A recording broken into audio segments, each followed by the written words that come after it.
Welcome to the Heartland Cycling Network.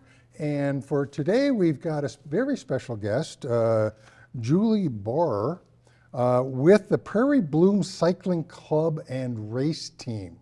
So, Julie, this is very interesting. You know, I just sort of heard about the club just recently, and you're fairly new. So explain a little bit about the club. Yeah. And what your involvement is with it. Sure. Thanks for having me, first of all.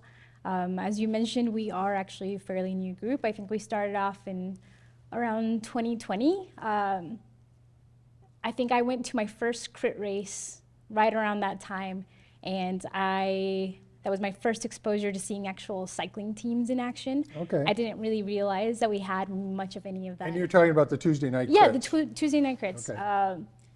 And so once I saw that, I went home and I started Googling cycling clubs in Omaha, race teams in Omaha, and I didn't really find anything that catered to, I guess, primarily new riders, or at least ones that I could find, and not a lot of women. So I just started doing the research, what it took to start a cycling club, et cetera. So yeah, it just kind of was born from that day, and we've been going pretty strong ever since. Okay, so tell us about the cycling club. What is your typical member? Yeah, I like to say that we don't have a typical member because our primary focus is to just be an educational arm for other female or female identifying cyclists. Okay. So we actually attract a lot of people.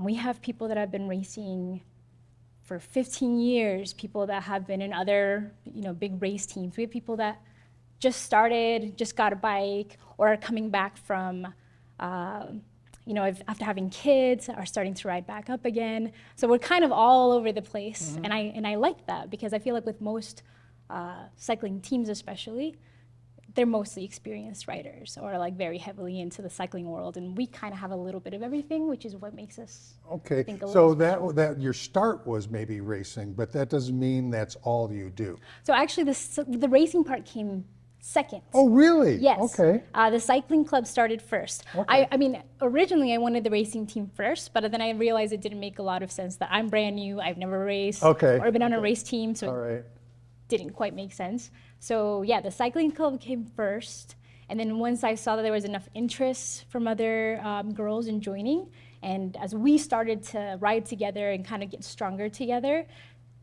we all kind of realized, well, we're starting to sign up for races, so let's just see if there's any interest, and that's where the team started. So it's like a little segment that really likes to go fast. Yes. They do like to race. So you race as a team in that respect? We have done some races that we've raced as a team, but I think for the most part, we're pretty good about just individual efforts. I like to say, much with everything, that you should just do your own thing. So like race your own race. If you're really feeling it, like if we may decide that we're gonna race together, and then say a couple of us aren't feeling it, but if some other girls are, we're like, hey, just do your own thing, just go. So yeah, we're a little bit of both. So you're doing competitive racing. Where are you finding your races? Where are you going? How far? We're doing mostly local ones right now. So whether that's the Iowa Gravel Series, which was big for us. I think that was the first race we actually. So you're in the gravel racing we're too. Into gravel racing, yes. And we're also doing some like gravel worlds, bigger races like that. We've gone to like Big Sugar. Some of us have done Dakota 5.0, and we'll be doing that again this year. I think more of us will this year. So we're just kind of trying to keep it local, but still trying to find opportunities to just travel and kind of see what other terrains.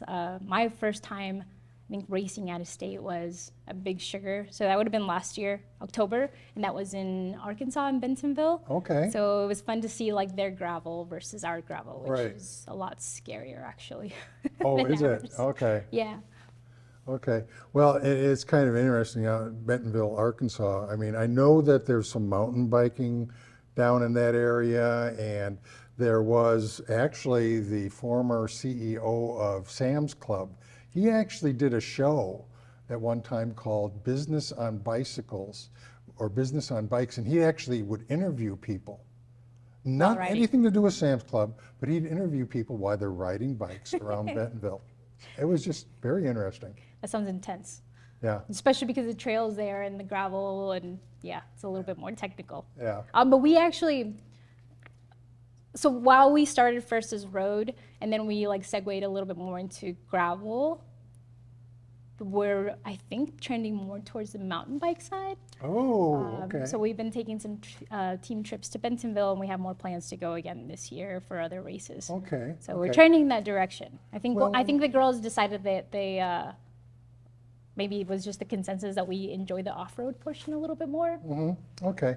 Well, in the cycling world, there's something called N+1. Yes. Okay, which N is the number of bikes you own and 1 is the one that you want to get. So it sounds like because you've done some road riding and racing and you're doing gravel racings, those bikes are generally not the same. No. So how much, what's your N? I'm at 4 right now, Okay, which I think is a pretty good number. okay. If I had it my way, if I had more garage space, I probably have more bikes than That's that. always a limiting Yes. factor. So I think I started with, I remember going to Trek store and just saying, no, it wasn't the Trek store. It is a Trek store now. It was the bike rack. The bike rack. Okay. Yeah, and well, so- they sold Treks. Yeah, so you had Rob on here on the show, and Yep, he's a good yep, friend of mine. yep, And I went to the shop and I said, I just want a new bike. Mine is old, it's heavy, it doesn't fit, it's just terrible. It's had a flat tire for years, and I don't want it. I just want something different. Yes, So he asked you a lot of questions, I take it. well, he knew me pretty well, so Oh, but I okay. essentially said to him, I just want something. I'm not going to be a very serious rider, so just give me something that's like going to get me by, but is cheap. So that was I guess that was my goal. I was like, it's just I'm not going to Okay. ride it very much. And as soon as I got that things just escalated from there, like Okay. very quickly. And I think I outgrew it so fast, and I went and got a road bike. And then decided, hey, there's a lot of gravel around here. I'd like to get off the road. So I got a gravel bike, and then I got a mountain bike, and then I got another mountain bike. And I think that I'm just trying to cut myself off right now. But Yeah. that's where I'm at, 4. Yeah. And when I got back into cycling about 20 years ago, I went to the bike rack. Rob sold me a bike. It was a Comfort hybrid, big, heavy, slow, but it actually fit the needs. I rode it for, God, a long time, 15 years or whatever. Then I showed up at an event, a ride with a group, and I pull in the parking lot. Everybody's got a road bike. And I'm going, I'm in trouble. So then I started learning about the different kinds of bikes. What should I be looking for? And that's where you go to a local bike shop and they start asking you all sorts of questions. And I know Rob and the other Trek store, they have a process called connecting the dots. They want to find out, make sure that you get the right bike. Yeah, and honestly, I think too, we always get into the discussion of like, you can always get a better bike, right? But I think the best bike is the bike that will get you out the door. So Yeah. if that's a big, heavy hybrid and that's what gets you out the door, but then gets you into events Oh, where you and I discover something enjoyed else. that bike. I mean, I had Yeah. a lot of fun with it. And I did it for commuting, for transportation as well as recreation. But it was one of those things where I learned that it wasn't the best bike for some of the rides I wanted to take. You start going higher in miles, and then someone tells you, did you know you could go a lot faster and you wouldn't be fighting as much with your bike if you got something lighter? Right. And I was like, You're not okay. sitting upright, you're Yeah. leaning down a little bit. There's a little bit of difference to that. So I still have that bike that I bought in 2017. Nice. It's an endurance road bike, a little bit heavy. I have a much lighter endurance road bike now. It's about 6 to 7 pounds lighter than that. And if you don't think that makes a difference, it certainly It's a does. huge difference. It's huge. So anyhow, what motivates you about cycling? For me, it's really just the social aspect. It's being able to just get out and explore with friends, whether that's riding to get tacos or pushing pretty hard on like a hilly ride. Anytime that we do something that we didn't think we were capable of before, that's a pretty good motivator for me. And then also just riding with people that are trying something new. Okay. So especially in the group, anytime I hear somebody say, that was my longest ride ever, or I've never done that, or I just learned a new skill, especially when we host a lot of clinics. We hosted mountain bike clinics, for example, and when you hear somebody say, I've never been on a mountain bike, and I never ever thought I would get on a mountain bike, and you hear them actually kind of accomplish that, that just gets me more amped up about it, and more excited about I cycling. think one of the things about a group like yours, which is very important for people that are new to cycling, is that you can come into that kind of group and you can ask questions. Yes. And you can get all sorts of tips, and if you want to call it, it's the education process. And group rides are great. I mean, it's one of the things where when I started doing it a lot, that I started learning about the different trail systems, where you could ride. There's places I've never ridden before, and I'm sure there's more that I still can explore. I do have a gravel bike. I have not ridden gravel that much. I don't know if I really will like it that much. I think you'll love it. Okay. I think you will. I guess I have to get out there this year and try it a little bit more. Yeah, especially if you get on those MMR roads and you're like, I would have never been here otherwise. Yeah. It's MMR, pretty nice. minimum maintenance minimum road. Okay. And I've seen some pictures of some MMRs. They're cool adventures. Yeah. But yeah, you're right. Especially for us, for our group, what's usually missing is the education piece, right? Like you just need the confidence to be able to do something. So when you have a group of people that is pretty welcoming and they can answer all of your questions, and well, first we have to feel comfortable about asking them. I think we all have those friends that are maybe like super knowledgeable, but you might feel like a little intimidated about asking a simple question. Yeah. And we are pretty transparent about that. You can ask anything, and because we're all fairly new. Yeah. And even the really experienced riders, they're so welcoming and they're always willing to share their I knowledge. think anybody that's a cyclist that rides a lot loves to talk about their bikes, but at the same time, they love to share what they've learned over the years. Yeah. So it's really a place where non-threatening, where you can go and ask questions. I think you even have some bike clinics. Yes. So we have we've hosted like bike packing, bike maintenance, mountain bike. We've even done things like meditation. We try to. I guess we try to host them in. How should I say this? How we decide to host them is when we're interested in learning something. And then we kind of recognize, like, if we're curious about this, and maybe other people are wanting to learn too. Okay. So that's kind of how we try to approach the clinics. Okay. And yeah, it's been awesome because I think after our last mountain bike one, we had a lot of girls that had never tried it. So we actually were able to get a fleet of mountain bikes for anyone who didn't have them. And we did that through Astute Coffee. So I don't know if you've heard Astute, it was formerly the bike union. Yeah. And they were able to lend us those bikes. Okay. And the girls were able to keep them for a week. So they were able to have them beforehand, get a little familiar with it, and then learn on them at the clinic, and then keep them for a little bit longer. And so many of the people there actually fell in love with it and ended up just going and buying their own mountain bike. And if that opportunity hadn't been there, they would have never tried it, because that's a huge barrier. Mountain bikes are not cheap. No, no. Well, bikes themselves, I mean, good quality ones, you're going to pay up. But one of the things that has happened, I mean, the last several years has been shortages and supply issues. A lot of those are coming to an end right now. So you're going to start seeing some discounting and sales on bikes that you probably haven't seen in about 3-4 years. So I was lucky when I went to get that hybrid, the one that like really kicked me off on the journey of cycling. I got it right before the pandemic, so I didn't have to fight anybody on it. But then when I started realizing how much I liked it and wanting to upgrade my bikes, then I had to contend with. Was it like a Trek FX? It was I think it was. Yeah. Yeah, I'm pretty sure that's what it was. When you said hybrid, that's another one of the hybrids that I do have. I do, and they're called a fitness hybrid more so than a comfort hybrid. Comfort hybrids are more upright seating, not a flat handlebar, but a curved handlebar, big seat, lousy gearing is what I call it anyhow. But it actually, like I said, worked for me. But the fitness hybrid, which I ended up graduating to eventually too, is a very nice bike. Yeah, it's a great bike. Yeah. And like I said, if it gets you going on it, that's and those bikes you can use on trails, and a lot of times they accommodate a wider tire, which is good for gravel. So it is a multi-use bicycle. I think I found or not limits, but when I was taking it on like 40-mile rides to Fort Calhoun on roads. I thought I could get something a little bit faster. So Yeah, that's the thing, is it could be speed limiting. Also, you know, you are more upright position, so if you're catching wind, that has one of the factors.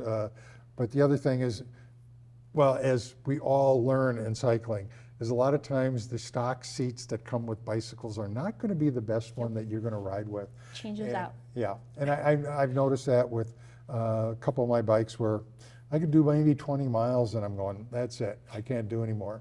And then I found a seat that works for me. I put it on all the other bikes that I have, so I upgraded all the seats on the other bikes, and I can do 70, 80 miles, and I don't have any problems. Yeah.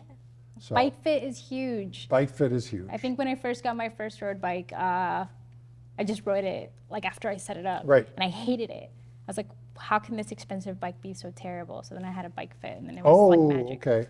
A So lot of do people that. may not realize what a bike fit is. It's where you go in and there's a professional that dials in the bike for you so that it is adjusted properly for how you ride. Yes. That doesn't mean that it's a one-time set and forget, though. Yeah, you keep making You adjustments. make adjustments. Yeah. So, very good. So, how many people are inside the Prairie Bloom Cycling Club right now? So we just kicked off our 2023 membership forms. So last year, we reached 90 members, and I think this year we're already at like 53 or 54. So pretty good for February. Okay. It's not bad. Yeah. So yeah, I've been actually just blown away by the amount of people that actually want to join it, because we have a membership basis just because we like to know who's riding. So we have two versions. We have a sustaining version, so you can like pay, which helps us host clinics and Right. pay the instructors and all of those Right. things. And then we have a free edition. So A like, free edition. yeah, Okay. so you don't, if the financial aspect's a barrier, then yeah, I mean, so it's open to all female identifying cyclists, Right. and you just have to opt in. So, and then yeah, like I said, we just do that because we like to know who's showing up to rides. There's been some rides where somebody had submitted a form and said, I've never done more than 10 miles and I've never been on gravel, and then we're hosting a gravel ride that's like 50 miles, and they're like, I'll be there, and I message them and say, hey, Yeah. just FYI, this is what it is, just to kind of like keep Yeah. that, at least be transparent. Sometimes you got to work up to those miles. Yeah, and I was like, and you can totally join. I just wanted you to know, you mentioned you'd never done more than like, 10 10, 15 miles yeah. and never on gravel. So you might actually hate this ride, and you don't want that. So Yeah, and I know there's people that I talk to, because I usually like to do at least 1 metric century a month at a minimum. nice. Okay. And that's 62 some Yeah. 0.3 miles, I think. And I know that when I talk to some of my friends that are non-cyclists, they say, 60 miles on a bicycle? It seems crazy. Yeah. It seems crazy to me, because I mean, if I look back at what I did, 10 years ago, no flipping way I would have even thought. Now for me, I'm working up the annual miles. I mean, I don't know what your miles are on an annual basis, but last year I was about 5,200 miles, which is less than what I've done in the past. I did over 6,000. There's people that I know that do 12,000 miles. Yeah, people have pretty crazy mileages. I actually have no idea what my miles are. Okay. I should probably, I'm on Strava, and I should probably check that little metric, but Yeah. I'm not sure. I hope it's higher than, I hope that every year is higher than the previous year. Yeah. So, I mean, it's just one of those things that some people follow, some people set goals for themselves Yeah. to do that. And I just know that getting out and riding, it's like freedom. It's enjoyable. I mean, even today when I went out in my ride, and I only did about 13 miles, but we had some wind that I had to deal with coming up, 20-mile-an-hour winds out of the northeast. Sounds like Omaha. Yeah. Yeah. So I headed north on the first leg of my ride. So I'm riding into the wind, then I turn south, and of course the tailwind is really nice. Were you on Keystone? I was actually on the West Papio, and Okay. I went over to the 144th Street Trail and came back south I again. only ask because it feels like anytime I ride on Keystone and I have a headwind, I say, Oh, on the turnaround, I'll get the tailwind, and I like magically the wind direction seems to always change, and you're always in a headwind. Oh, yeah. I know there's been times when I've ridden the Keystone and I've ridden into the wind and then turned around coming Still back, and there. it's like, why is there a headwind again? You know, it's not supposed to be this way. But that just increases the level of the workout. Yeah, it's great. So you got to enjoy it. Yes, and it's then it makes all the nice quiet days a lot more enjoyable, and they just seem like a piece of cake because you're not into a headwind. So you do some group rides. I mean, what is your percentage of, let's say, solo rides versus group rides for yourself? I mean, yeah, I mostly I do a lot of solo rides. I do group rides on the weekends. Yeah, I feel like most of my rides tend to be with friends, Okay. or I ride with my husband a lot. Okay. So especially because I do the gravel rides, sometimes that's just nice to having, well, gravel and road, it's just nice having another person there just for safety issues. Right, It's right. a little bit different sometimes for women than it is for men. Right. Just like the safety in numbers. On mountain bikes, we like to ride together just because it is a fun kind of like community thing too. So yeah, I think probably 80% of my rides are with other people. Okay. So. Where do you go mountain biking in the area? So I started first at Swanson. I really like Swanson just because that's kind of where I learned. Okay. Then Tranquility. I've been out to Platte a few times. That one's a little bit scary to me still. Jewel is awesome. It's super hilly. And then like Calvin Crest and Platte River. Okay. Okay. Well, that sounds. I think that's all. So, how often does the club ride? So we're changing that a little bit. So I think in our first year, I hosted 2 rides a week, which was a lot. And it was, yeah, it was super, it was a big commitment. Yeah. So then last year we switched it to 1 social ride a month and 1 club ride a week, which was still a lot. So this year we're kind of changing it up a little bit. I think we're gonna do 4 social rides during the nice part of the month, like nice months, I suppose. And then doing 1 club ride a month instead. Okay. So hopefully quality over quantity is what we're going for. Yeah. We've definitely tried the more frequent rides and they're great, but it's just a big time commitment. People's schedules are insane. So sometimes we have a low turnout, we'd have like 3 people show up. And a Sometimes social a lot ride is more. not, it's not a race.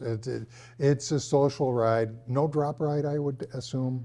Yeah, all those rides have been no drop rides. Right. I mean, we do advertise the club rides as these are faster paced and they're more challenging, just so that you know that. Like, Okay, they're not like that's the good. social rides. That's good to know. So the social rides, those are very beginner friendly. We have a lot of people that are maybe just coming back on the bike or are just learning to be comfortable riding on roads because typically maybe they stick to paved paths, etc. So yeah, those will be 4 times this year. And then, yeah, the club rides once a month. Okay. Very good. Did I miss any questions? Is there something you'd like to tell Ooh, I don't know. our viewers that I haven't covered? You'll be seeing a lot more of us this year, I think. We've been trying to be very involved in the community, but I think this year with the race team, that has given me additional help. So hopefully you're going to be seeing a lot more of us in the community and a lot of Prairie Bloom kids out there, maybe on more podiums. Yeah, I think I've seen some people out in Prairie Bloom jerseys. Yeah. Okay. Pretty cool, right? Yes, very cool. Very cool. Always to have branded cycling kits. Okay. That was the original plan where like, if we're all going out on rides together and if another woman sees a group of girls riding, right, and they're just like, who is that? And I would like to join them and it's having Right. the logo on there, it's like, okay, I'll go home and Google them. And that's Right. that's how we've gotten some people in our group, frankly. It's Yeah. just seeing the jersey, seeing it on at Being races. visible in the community. Yeah. Yeah. That's always good. That's always good. So any big things coming up that we should know about with the club or? Just a lot more races this year. Okay. But and a lot of more like learning opportunities. So we have a lot of clinics coming up, so keep an eye out for those. And yeah. Will that be Just on, there. let's say, some sort of calendar on the website? So we will post those on our website and on our Instagram. But the biggest way to find out is if there are any women who want to join. just go to our website, prairiebloomcc.com, and then sign up, either as a free member or as a paid member, whichever, and then we'll send out emails. You can join our Slack channel, and then that way you can stay on top of things. Okay. Well, I appreciate you coming on the show. I knew that you may had a little kind of, let's say, trepidations about doing that, but No, hopefully it was good. It's always so awkward to be on TV, but Yeah. I say that as if I've ever been on it, and I haven't. So that was my trepidation on it. Yeah. But this was awesome. Thank you so much. Well, I appreciate you coming on. Like I said, I really like to let other people know what's going on in the cycling community within the Omaha area or the Heartland. So it's great that you came on. Thank you for that. And I just want to remind everybody that's watching that I want you to pedal on.